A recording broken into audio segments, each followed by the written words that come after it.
देवता ग्राम को 30,000 वैसे तो पूरे सभी लोग सम्मानीय हैं। मैं ये बात पहले कह चुका हूँ सुभाष जी की उपस्थिति में, इसलिए सुभाष जी को इंडिकेट किया मैंने पहले। देवता गांव को मेरे से मांगने की कोई जरूरत नहीं है, मेरा खुद का काम है। कुछ भी मेरे पास होगा, आप सोच रहे हो उससे ज्यादा मैं देने की कोशिश करूंगा, क्योंकि आपने मेरा संकट में एक बार बहुत अच्छा साथ दिया।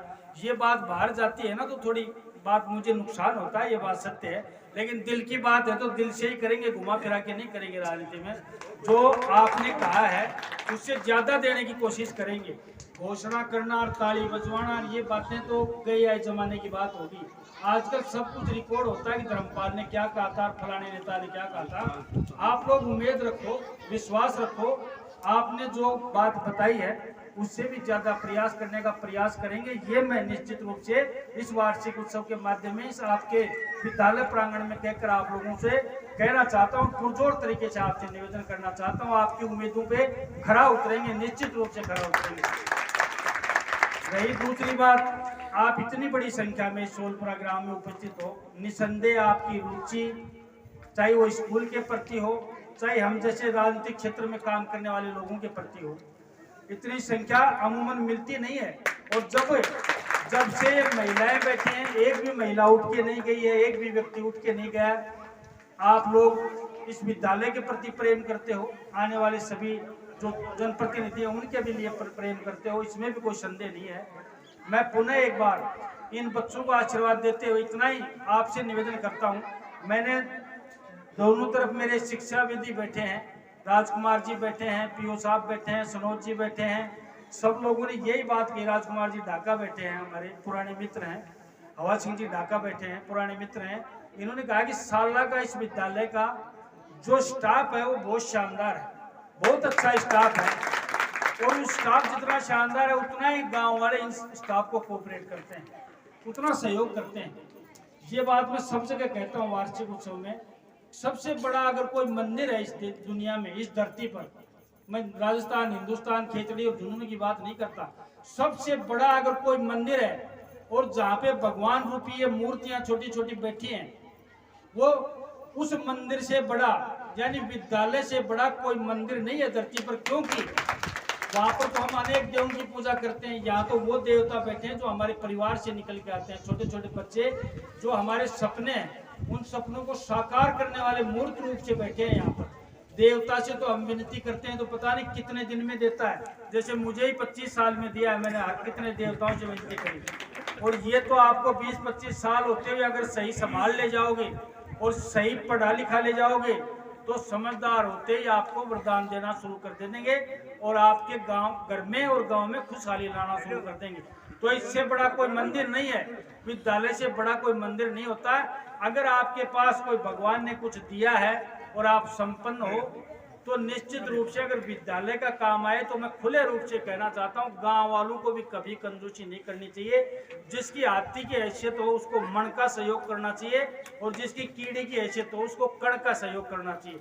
मैं ये नहीं कहता कि सभी लाख लाख रुपए दो, मेरी 11,000 की 11 रुपए की हैसियत है तो मैं 11 रुपए भी दूँ, लेकिन ये समझ के दूँ कि मैं सही जगह दे रहा हूँ और अपने बच्चों के भविष्य के लिए दे रहा हूँ। हम वैसे भी भंडारों में लाखों लाखों रुपए खर्च कर देते हैं, मैं भंडारों के विरोध में नहीं हूँ, ये भी होने चाहिए।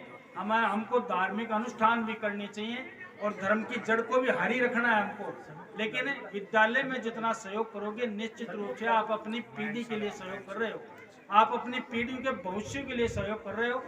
और रही बात राजनेताओं की, तो विद्यालय में कभी कंजूसी नहीं करनी चाहिए। जो बजट, जितना बजट विद्यालय को हम लोग दे सकते हैं निश्चित रूप से उनको देना चाहिए। और सब लोग आपके तो यहाँ बहुत गंभीर लोग बैठे हैं, जैसे सुभाष जी हैं, हमारे सरपंच साहब हैं, रघुवीर जी हैं, ये जो भी हमसे मांगेंगे, हमसे जितना बन पड़ेगा वो इस शिक्षा के मंदिर में विश्वास दिला के जा रहे हैं, आपको मिलेगा, ये मैं आपको विश्वास दिला सकता हूँ। एक मैं निवेदन जरूर करना चाहता हूँ, आपके शायद ये मिडिल स्कूल है और बच्चों की संख्या मिडिल स्कूल के हिसाब से है और ये ढाणी ढाणी के बच्चे हैं, तो सबसे जो गार्जियन है उनसे भी निवेदन करना चाहता हूँ, एक तो बच्चे और बच्चे में फर्क रखना छोड़ दो आप, वरना तो पाप के भागी हो जाओगे। बच्चों को तो आप बड़ी बड़ी स्कूलों में टाई लगा के पीली पीली बसों में बिठा के भेजते हो और बच्चों को आप सरकारी स्कूल में भेजते हो।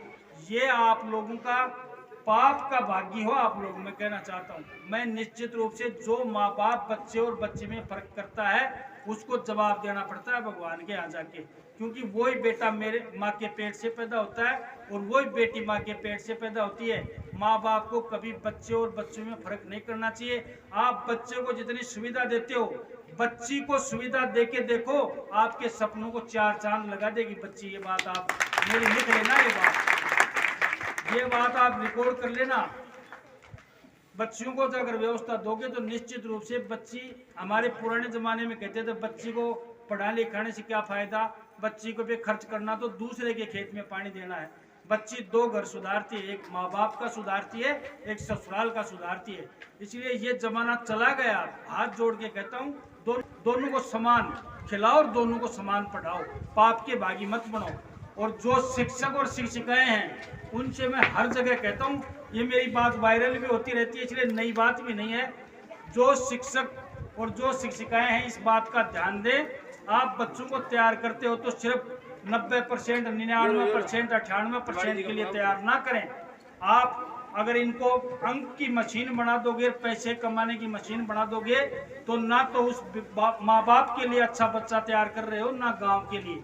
क्योंकि आपको तैयार करना है तो एक संस्कारी बच्चा तैयार करो, जो समाज के अंदर बड़े बड़ों का सम्मान करे, माँ बाप की सेवा करे और बहन बेटी को अच्छी नज़र से देखे। ऐसे संस्कार भी इन लोगों में डालोगे तो मैं समझता हूँ एक सच्चा नागरिक आप देश को दे पाओगे, उस गांव को दे पाओगे। संस्कारहीन शिक्षा किसी देश को लेकर डूब जाती है। जिन बच्चों में, जिन पीढ़ियों में संस्कार नहीं है, उस देश को एक दिन डूबना होगा, उस गांव को भी एक दिन डूबना पड़ेगा। और संस्कारहीन बच्चे का जो परिवार है वो परिवार भी एक दिन डूबेगा। ये मैं आप लोगों को निश्चित रूप से कहता हूं। मैं धर्मगुरु या शास्त्री या विद्वान पंडित नहीं हूं, लेकिन जिनके बच्चों में संस्कार नहीं है उनके परिवार को जाके देखिए। कभी जेल के चक्कर लगाते हैं, कभी थाने के चक्कर लगाते हैं, कभी हम जैसे नेताओं के चक्कर लगाते हैं, जब क्योंकि वो कमी हम में रहती है, माँ बाप की भी कमी है। संस्कार ना दो तो बच्चे पैदा ही मत किया करो।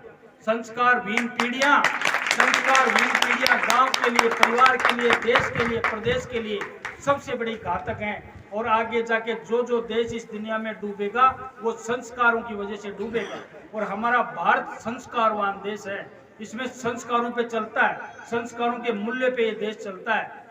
इसलिए संस्कार को प्राथमिकता पर रखेंगे अगर विद्यालय के शिक्षक, तो मैं समझता हूँ चाहे अंक 60% ही ले आना, लेकिन एक अच्छा इंसान बना के गांव को देना, उसके परिवार को देना, ये आपकी ड्यूटी बनती है। मैं यही कहता हूँ। मेरी बात, मैं नेता से ज्यादा धर्मगुरु की ज्यादा बात करता हूँ। मेरी बात अगर 100 लोग सुने और 10 लोग भी मान जाए तो मैं समझता हूँ मैंने 10% हिस्सा समाज का ठीक कर दिया। नेता को सिर्फ स्कूल बनाना, रोड बनाना, हॉस्पिटल बनाना, इंटरलॉक बनाना, ये बनाना, यही काम नहीं होता है। अगर उसकी बात को 100 लोग सुनते हैं तो उनको अच्छी बातें भी बतानी चाहिए। सिर्फ विकास की घोषणा करके ताली बजवाना, क्या करोगे विकास का? ये बुजुर्ग बैठा है, इधर बुजुर्ग बैठे हैं, मैं कहता हूँ क्या करोगे ऐसे थानेदार का? गुरुदेव मेरी तरफ देखो, क्या करोगे ऐसे कलेक्टर का? जिसके माँ बाप अनाथ आश्रम में पड़े हों वो कलेक्टर किस काम का इस देश में?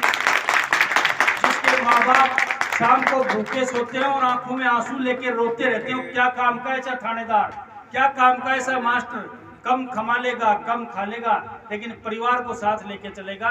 ऐसा संस्कारवान व्यक्ति ही समाज में इज्जत पा पाएगा। मैं तो यही कहना चाहता हूँ। और रही बात विकास की, निश्चित रूप से आपने जो काम बताए हैं समय अनुसार इसको निश्चित रूप से हम लोग पूरा कर देंगे, ये बात आपकी हमें मान्य है। और